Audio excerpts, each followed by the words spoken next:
हरिओम नमस्कार मित्रों, प्रणाम।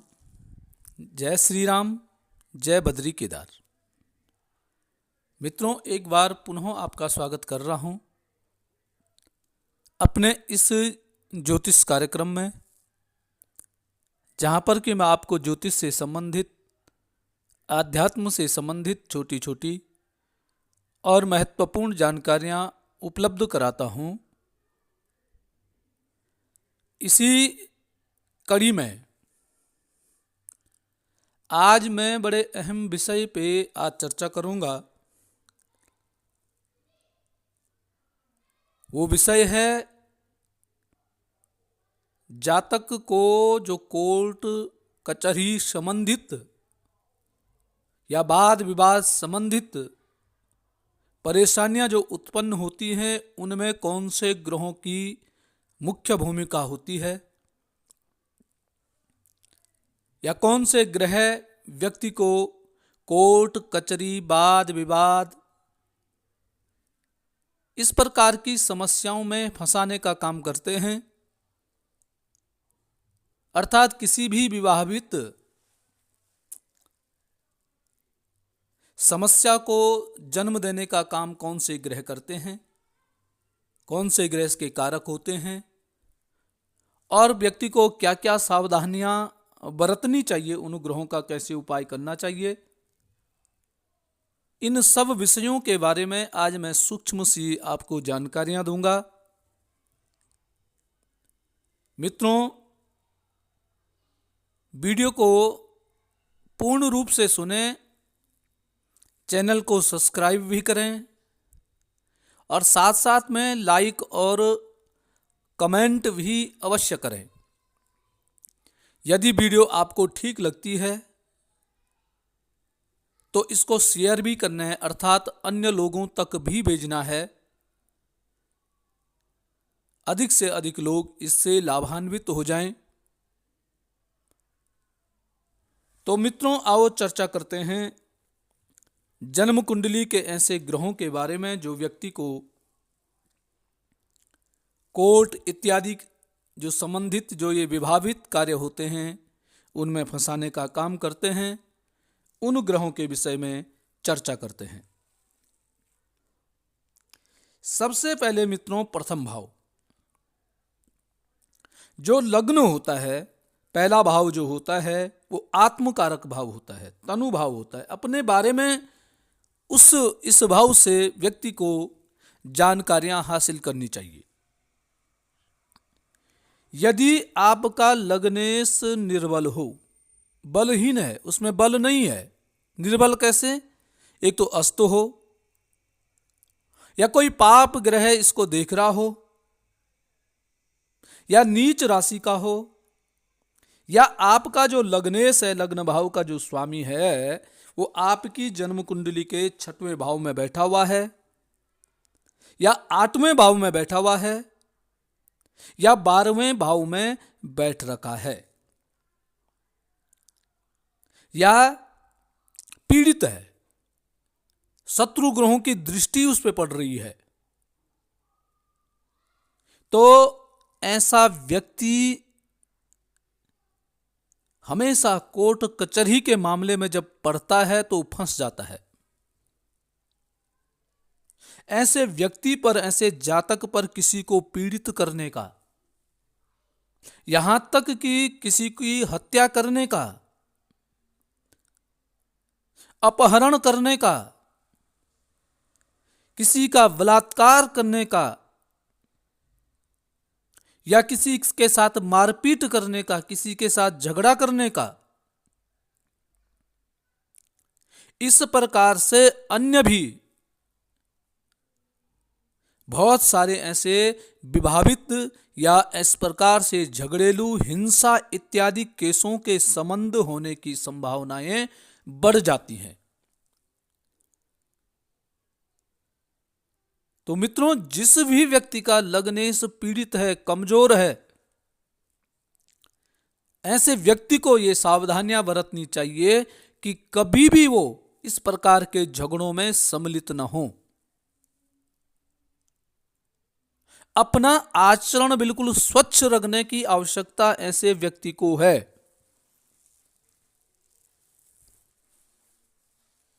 आप ऐसे व्यक्तियों का संगत न करें, ऐसे व्यक्तियों के साथ न रहें जो आपको ऐसे हिंसात्मक विभावित जगह आपको ले जाने का कार्य करते हैं। इन चीज़ों से आपको बहुत सतर्कता रहनी चाहिए। अगर आप इन केसों में यदि अंदर चले जाते हो तो फिर बाहर आने की संभावनाएं बड़ी कम हो जाती हैं। आप धोखाधड़ी के मामलों में अंदर जा सकते हैं और आप अपने को स्वच्छ करने के लिए, साफ करने के लिए आप किसी भी प्रकार का जोर लगा दें तो आपको बड़ी परेशानियां उत्पन्न होने लग जाएंगी। और कभी कभी मित्रों ऐसी भी स्थिति हो सकती है कि आपने कुछ भी गड़बड़ नहीं किया, परंतु फिर भी आप सजा भुगत रहे हैं या सजा भोग रहे हैं। तो जिनका प्रथम भाव, जिनका लग्नेश, लग्न का स्वामी जो ग्रह है लग्नेश 6, 8, 12 भाव में स्थित है, या जिसका लग्न पीड़ित है, लग्नेश पीड़ित है, अस्त है, ऐसे व्यक्तियों को बड़ी सावधानी बरतनी चाहिए। किसी भी वाद विवाद में आपको नहीं पड़ना चाहिए। कोई भी वाद विवाद आपको बहुत बड़ी समस्या उत्पन्न कराने का काम कर सकती है। इसलिए आपको बड़े सतर्कता से रहना चाहिए, पहला। दूसरा सूत्र है कि दूसरा भाव जो द्वितीय भाव होता है, द्वितीय अगर नीच ग्रह के साथ स्थित है या द्वितीय यदि नीच है या शत्रु क्षेत्रीय है, अपने शत्रुओं के क्षेत्र में, शत्रु राशि में विराजमान है द्वितीय, पाप ग्रह इस पे दृष्टि डाले हुए है या पाप ग्रह के साथ यह किसी न किसी प्रकार का संबंध बना रहा है,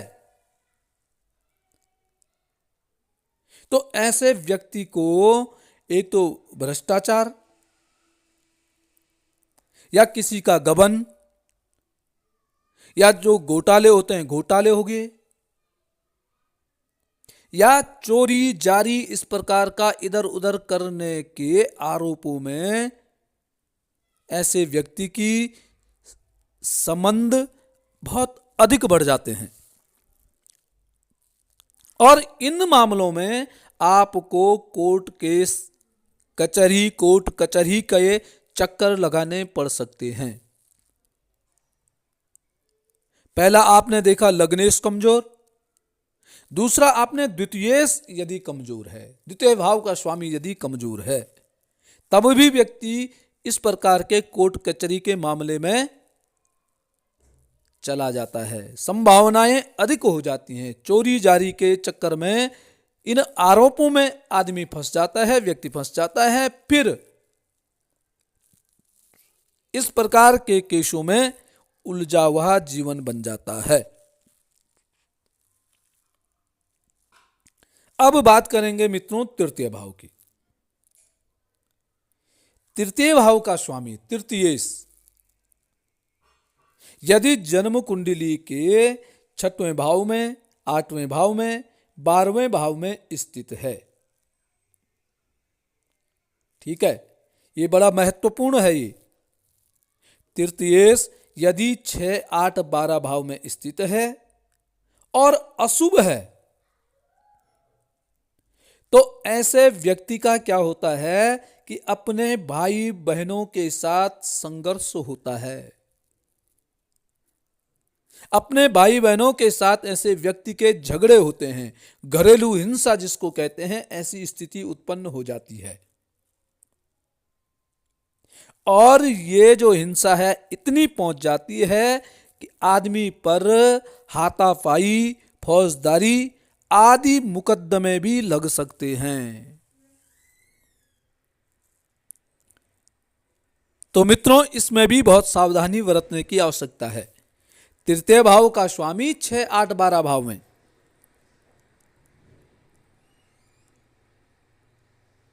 यदि विराजमान है और तृतीय भाव का जो स्वामी है वो कमजोर है, कमजोर स्थिति में है और पाप ग्रह है, साथ में पाप ग्रह भी है। पाप ग्रह कौन कौन से हो गए? सूर्य हो गया, मंगल हो गया, राहु हो गया, शनि हो गया।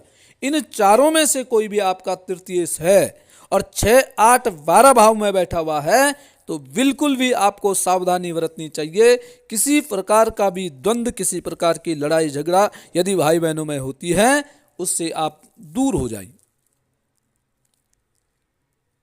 क्योंकि आप चाहे ठीक हैं चाहे गलत हैं, कहीं न कहीं से आंच आपके ऊपर ही आएगी, क्योंकि आपकी ग्रहों की स्थिति ठीक नहीं है। और ग्रहों की स्थिति जब ठीक नहीं होती है तो ऐसा व्यक्ति फंस जाता है।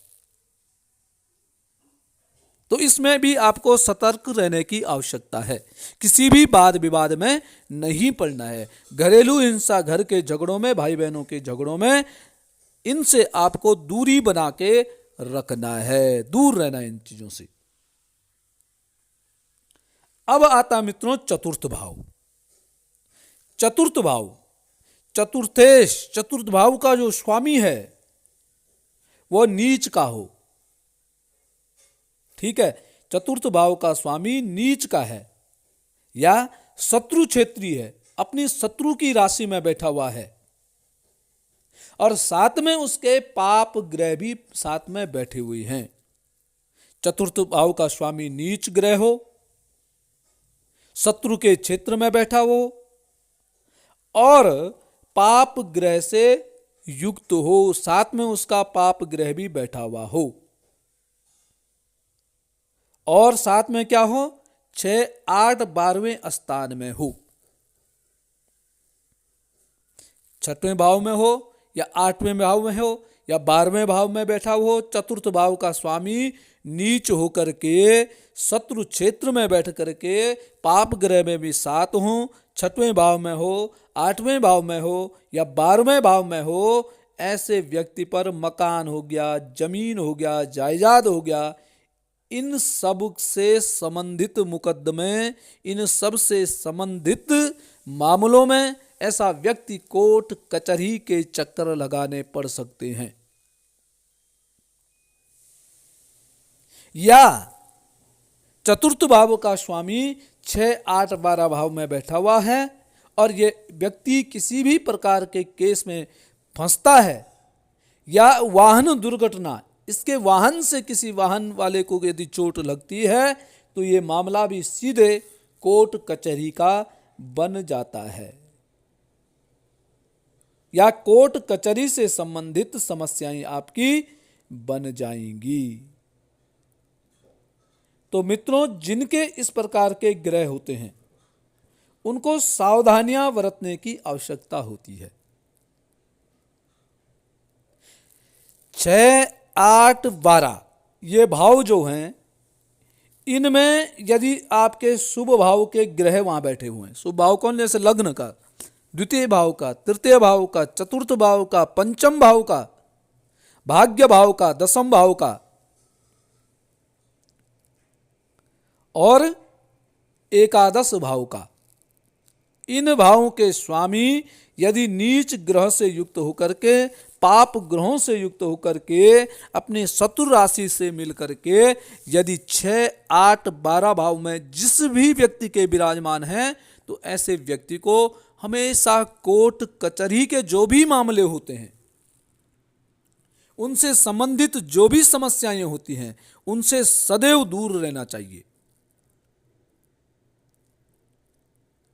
सबसे पहले है कि आप लोगों को ऐसे व्यक्तियों से हमेशा दूरी बना करके रखना चाहिए जो इस प्रकार की समस्याओं को उत्पन्न करते हैं या जो इस प्रकार की समस्याओं में बहुत ज़्यादा उनका लगाव होता है। मतलब किसी भी बात को लेकर के और कोर्ट में चले गए, कचहरी में चले गए, छोटे छोटे विवादों को लेकर के जो इस प्रकार का कार्य करते हैं, उनके साथ आपका संबंध नहीं होना चाहिए, शून्य होना चाहिए। उनके साथ यदि आप संबंध करते हैं तो निश्चित आपको एक न एक दिन कोर्ट कचहरी के मामलों में आपको कारागार में जाना पड़ सकता है। आप कारागार में भी प्रवेश कर सकते हैं। और मुख्यतः जो मुख्य है वो है लग्न। आपका जो प्रथम भाव है, प्रथम भाव का ठीक ढंग से आप निरीक्षण करिए। यदि किसी व्यक्ति का कोर्ट कचहरी का मामला चल रहा है, बहुत लंबा चल रहा है, वो सुलझ नहीं रहा है, तो ऐसे व्यक्ति को अपने लग्न भाव को ठीक प्रकार से उसका अध्ययन करना चाहिए, उसका ठीक प्रकार के से निरीक्षण करना चाहिए। यदि आपका प्रथम भाव कमजोर है तो उसके उपाय करके उसको मजबूत करने की आवश्यकता आपको है।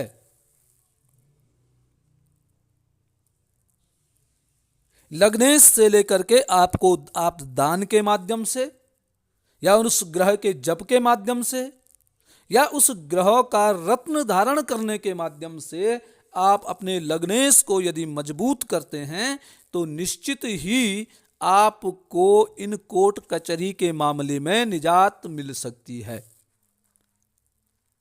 और सबसे आवश्यक है कि आपको सावधानियां खुद बरतनी पड़ती है।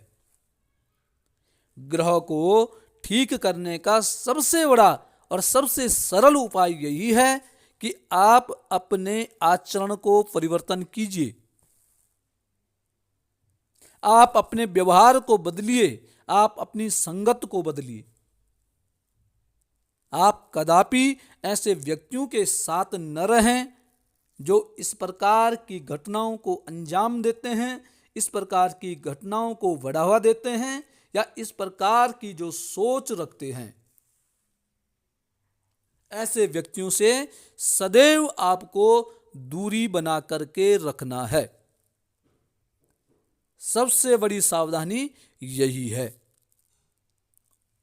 और इससे भी यदि आप ये भी नहीं कर सकते हैं, फिर आपको ग्रहों का जप करना पड़ेगा, ग्रहों का दान करना पड़ेगा और उसके द्वारा ग्रहों को संतुष्ट करके अपनी बुद्धि को भी संयमित करने का काम आपने करना है। इसलिए मित्रों, ग्रहों को जान करके, कुंडली का अध्ययन करवा करके और फिर आपको सचेत रहने की आवश्यकता है। क्योंकि कोर्ट केस में यदि किसी ग्रह के कारण आप कोर्ट केस में अंदर चले गए हैं तो मित्रों, जब तक उस ग्रह की दशा चल रही है तब तक बाहर आने का बड़ा मुश्किल कार्य हो सकता है। इसलिए सावधानियां ये बरतनी है कि हम इस प्रकार के लफड़ों में न पड़ें, इस प्रकार के कार्यों में न पड़ें। ग्रहों का दान इत्यादि करके उसको संतुष्ट करके आप इन सावधानियों को बरत करके और फिर आप ठीक आपका जो कोर्ट कचहरी का मामला है वो स्वयं ही आपसे दूर हो जाएगा। तो मित्रों, आज के लिए बस इतना ही। कल पुनः किसी नई जानकारी के साथ आपके सामने पुनः प्रस्तुत होऊंगा। तब तक के लिए नमस्कार, प्रणाम, जय श्री राम, जय बद्री विशाल। मित्रों, जिन्होंने चैनल को सब्सक्राइब नहीं किया है, चैनल को सब्सक्राइब जरूर करें, वीडियो को पूरा देखें, अंत तक देखें और यदि आपको ठीक लगती है तो वीडियो को शेयर भी करें, साथ साथ में मित्रों लाइक भी करें, कमेंट भी करें। तब तक के लिए नमस्कार, प्रणाम, जय हनुमान।